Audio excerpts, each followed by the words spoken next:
நம்ம எல்லாத்துக்குமே இந்த மறுபிறவி, போன ஜென்மம், ஆத்மா இதெல்லாம் பற்றி தெரிஞ்சுக்கணும் அப்படின்ற ஒரு க்யூரியாசிட்டி இருக்குது. அதே சமயத்தில் இது வந்து உண்மையா பொய்யா அப்படின்ற மாதிரி டவுட் இருக்குது. இன்றைக்கி நம்ம அதை பற்றி தான் பார்க்க போகிறோம். அதுக்கு முன்னாடி இந்த யூனிவர்ஸ் இதெல்லாம் எப்படி கிரியேட் ஆச்சு அப்படின்ற ஒரு சின்ன ரிமைண்ட். இந்த யூனிவர்சஸ், இந்த கேலக்ஸிஸு இதெல்லாம் எப்படி கிரியேட் ஆச்சு அப்படின்னா, முக்கால்வாசி பேர் சொல்லிடுவீங்க பிக் பேங். இந்த பிக் பேங் மூலமாக தான் இந்த யூனிவர்சஸ், கேலக்ஸிஸ் எல்லாமே கிரியேட் ஆகிட்டு. ஆனால் இந்த பிக் பேங் எப்படி நடந்தது, ஏன் நடந்தது, எதனால் நடந்தது அப்படின்ட்டு நம்மளுக்கு அந்த கொஸ்டின்ஸ்க்கெலாம் பதில் இருக்கான்னு கேட்டால் பதில் இல்லை. ஏன்னா சயின்டிஸ்ட்னாலே அது வந்து ஏன் நடந்தது, எப்படி நடந்துச்சு அப்படின்றத கண்டுபிடிக்க முடியல. அதே மாதிரி நம்ம கேலக்ஸியில் பிளாக் ஹோல் அப்படின்ற ஒரு பார்ட் இருக்குது. அந்த இடத்துல நம்ம ஃபிசிக்ஸ் லாஸ், அதாவது இந்த இயற்பியல் விதிகள் இதெல்லாம் சொல்லுவாங்க இல்லையா, அந்த விதிகள் எதுவுமே வந்து இந்த பிளாக் ஹோலில் வந்து ஒர்க் ஆகாது. அது ஏன் ஒர்க் ஆகாது அப்படின்றதுக்கு பதில் இருக்கான்னு கேட்டால் எந்த சயின்டிஸ்ட்னாலையும் பதில் சொல்ல முடியல. ஸோ இப்போ இந்த ரெண்டு விஷயத்தை வச்சு பார்க்கும்போது நம்மளுக்கு அப்பாற்பட்ட ஒரு சக்தி ஒன்று இருக்குது அப்படின்றத வச்சுக்கலாமா?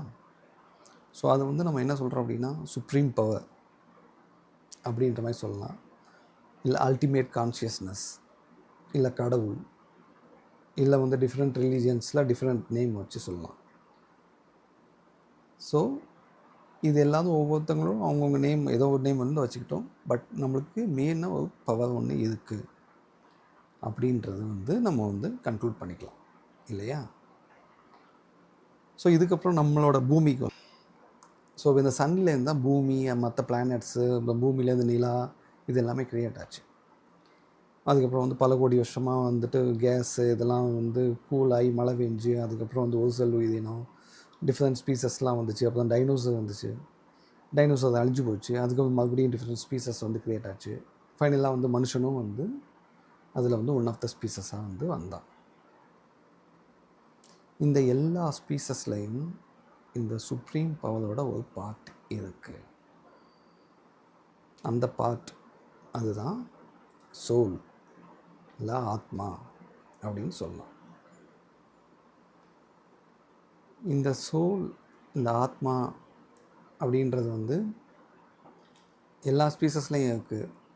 ஆனால் இதில் வந்து மனுஷன் மட்டும் ரொம்ப ஸ்பெஷல். ஏன் அப்படின்னா மனுஷனால் மட்டும்தான் இந்த மாதிரி ஒரு அல்டிமேட் கான்ஷியஸ்னஸ் இருக்குது, ஒரு சுப்ரீம் பவர் இருக்குது அப்படின்றத வந்து ஃபீல் பண்ண முடியும்.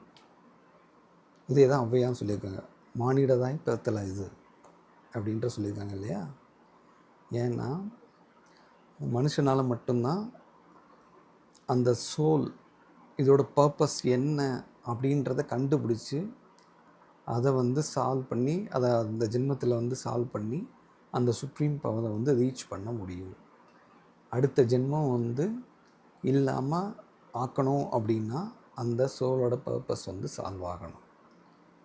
அதை சால்வ் பண்ண முடியல, அதை இல்லை அந்த சோலோட பர்பஸ் என்னன்றது தெரிஞ்சிக்க முடியல, இல்லை தெரிஞ்சிக்க வந்து ஆசைப்படலை, எல்லா மாதிரி வாழ்ந்தோம் இறந்தோம் அப்படின்னு போனாங்க அப்படின்னா மறுபடியும் அந்த லூப், அதாவது ரீபர்த், வாழ்கிறது, இறந்து போகுது, மறுபடியும் ரீபர்த், அடுத்த ஜென்மத்திலே மனுஷனாக வந்து பிறப்போம் அப்படின்னு கேட்டால் தெரியாது. அது வந்து அவங்களோட போன ஜென்மத்தோட கர்மாவை பேஸ் பண்ணி அடுத்த ஜென்மம் வந்து அனிமலாவோ இல்லை மனுஷனாவோ இல்லை அது வந்து ஏதோ ஸ்பீசஸாவோ வந்து க்ரியேட் ஆகலாம்.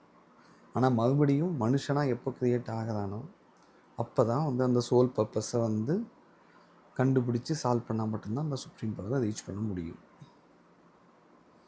இதே தான் வைரமுத்தும் வந்து பாட்டில் சொல்லியிருப்பார்.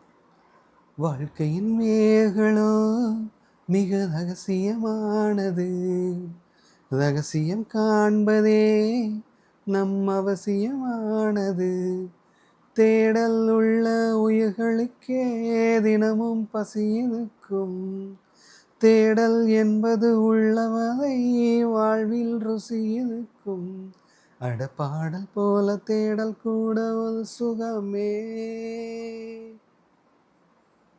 ஸோ இதில் என்ன சொல்கிறாரு, வாழ்க்கையின் வேர்கள் என்ன அப்படின்னா இந்த சோல் பர்பஸ் அது என்ன அப்படின்றத கண்டுபிடிங்க, அது ரொம்ப அவசியமானது அதை கண்டுபிடிச்சி அதோட பர்பஸை சால்வ் பண்ணுங்கள். அப்போனா தான் அடுத்த ஜென்மத்தில் வந்துட்டு நீங்கள் மனுஷனாக பார்க்க மாட்டீங்க, இல்லை கடவுளை ரீச் பண்ண முடியும், அந்த நிலைமைக்கு போங்க அப்படின்றது தான் வந்து இந்த பாட்டில் சொல்கிறேன். இந்த பாட்டோட உள்ளர்த்தம் வந்து அதுதான். ஸோ இந்த இன்ஃபர்மேஷனோட இந்த வீடியோ வந்து முடிக்கலாம்.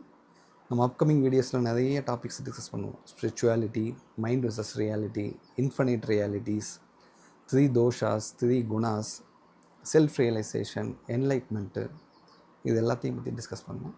கொஞ்சம் சினிமாவை பற்றி டிஸ்கஸ் பண்ணுவோம். தேங்க்யூ. நன்றி.